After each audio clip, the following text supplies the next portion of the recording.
Hi everyone. I wanted to make this video because I thought it might be fun to talk about this. So, my so I already talked about some things in my last video that are still going on, but I felt like I didn't want to focus on that anymore because it would be just a little bit tiring. So, I watched the Bat Feeds video of Professor Pig in Arkham Asylum horror analog.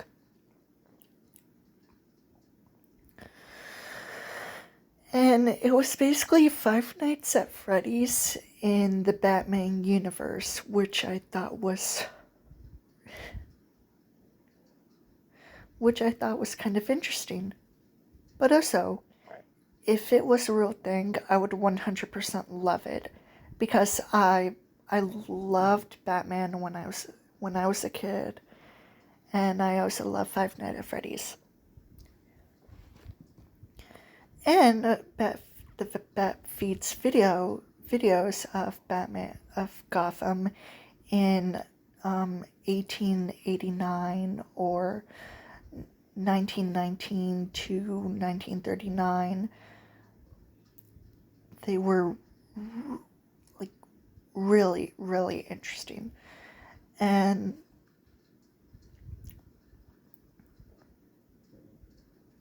if you might know about my love of Five Nights at Freddy's, I have this OC that I've created ever since 2014, ever since FNAF 2 came out.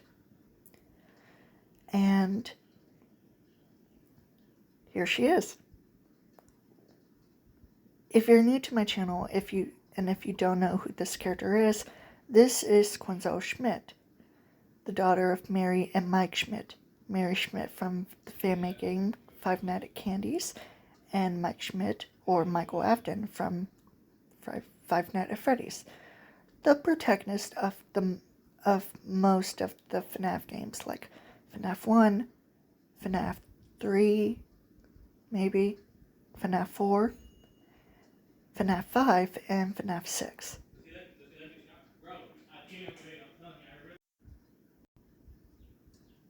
Sorry if I had to pause it a bit because my step brother, I don't know what he's doing right now, but I honestly don't care. So, my character, Quinnsezl Schmidt, she has orange hair, blue eyes, pale white porcelain skin, freckles across her nose, and the outfit that I'm showing you that she's wearing is based on the marionette from Five Nights at Freddy's 2. My character is inspired by the marionette from Five Nights at Freddy's 2, of course. And my original idea was that I would imagine the marionette having like hair. And I chose the color orange.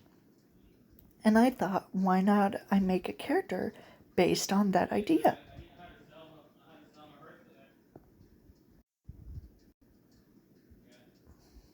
Again, my stepbrother.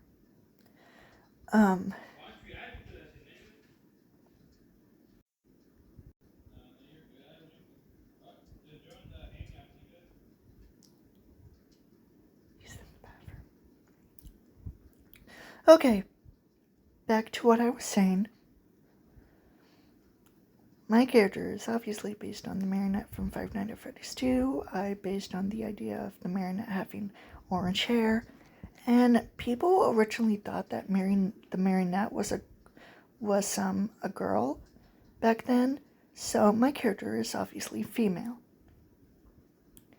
She has long hair and she's wearing a dress, a black knee-length dress with short sleeves, a neck scarf, vertical striped black and white stockings, and black belly flats. She's also wearing a bow in her hair.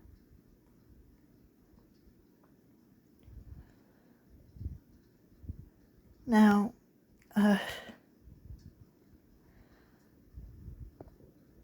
when I saw the Bat Feeds videos of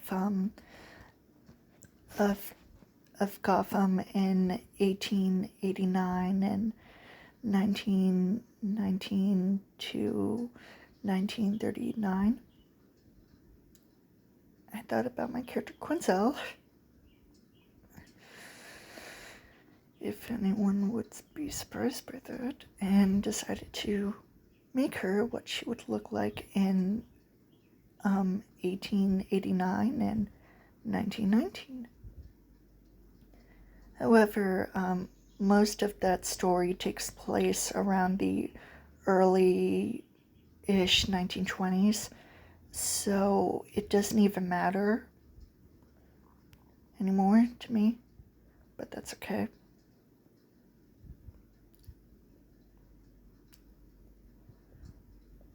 And what I would imagine Quinnsezl in the early 1920s is that she would forcibly hang a girl to death, all because she was in love with a boy that Quinnsezl likes.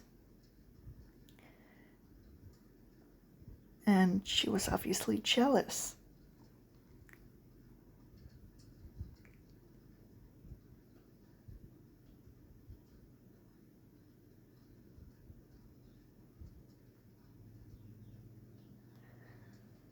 Now, I've already put in thought of what she would look like in 1889, and the story of her being in Gotham with Batman and the villains would be called The Death of Flowers.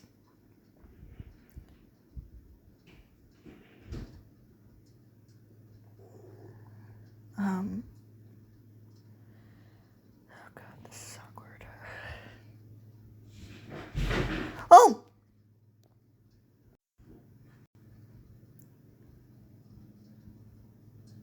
My stepbrother is being a real pain in the ass. I cannot even concentrate on this video.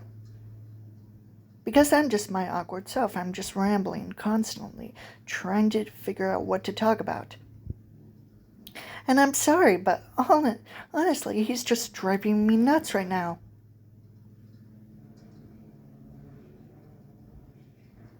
So, my character, I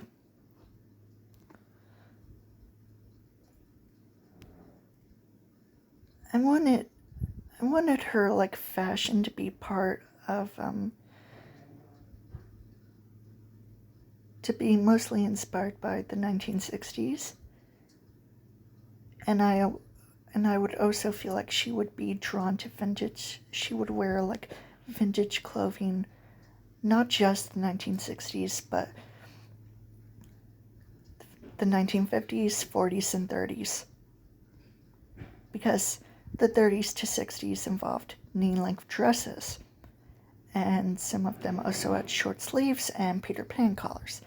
Now, I've also noticed that Peter Pan collars were invented in the 1900s, and that knee-length dresses were a thing during the 1920s-ish. And I'm not complaining. I mean, especially since the shoe like Mary Jane's were also invented during the 1900s. During the 1900s. So, yeah. But this is, at first her original dress is this, a white knee-length dress with a Peter Pan collar, short sleeves. Oh my God. Will my stepbrother ever shut up?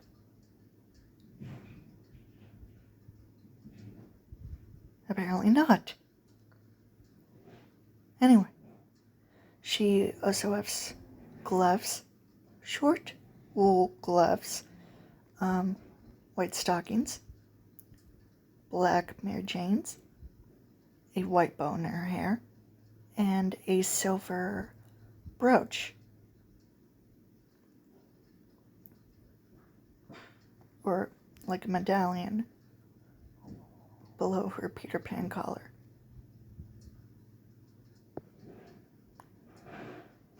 This was originally her main dress. I was thinking of an outfit to give to her that would, like, I don't know, maybe distance herself from her original look. To make her look innocent.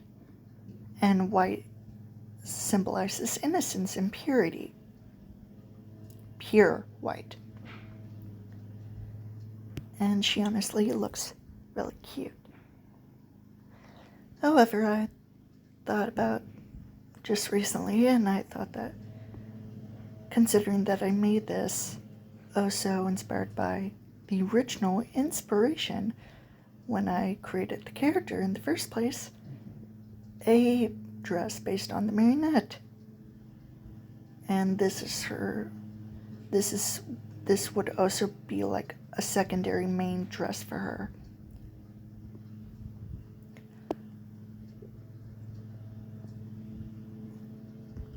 Now, with the week before confirming about one of the biggest, the first ever mysteries of Five Nights at Freddy's was the Bite of 87. Jeremy Fitzgerald might have been the Bite of 87 victim. Meanwhile, Foxy is the culprit who caused the Bite of 87.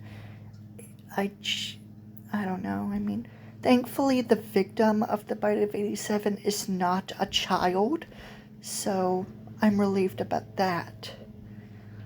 But I originally made a story based on the Bite of 87 where Quinnsezl is a teenager in the 1960s. She gets a job as a nurse at the age of 14 in the year of 1960, and during the summer, specifically June, she meets a guy named Jack Kennedy who knows about what happened during the bite, and that Quinnsezl knows that she was there and that her friend Olivia was bitten by Foxy, and Quinnsezl was 11 years old at the time, specifically during 1957. And she's still stricken by it. And at the end of the story, she destroys Foxy, and Jack Kennedy is arrested, revealed to be friends with the purple guy, and is equally a terrible person just as much as the purple guy is. But with the current lore of the Bite of 87 confirming that the victim of the bite is not a child, it kind of made me feel like my version of the story is completely unnecessary. I mean, it's obviously not canon, but it's my own interpretation before the actual confirmation. So, and I thought, you know what? Why don't I just make another, 1960s story involving my character, but a bit more different, a bit more original, but still her, in a way. That's all for this video.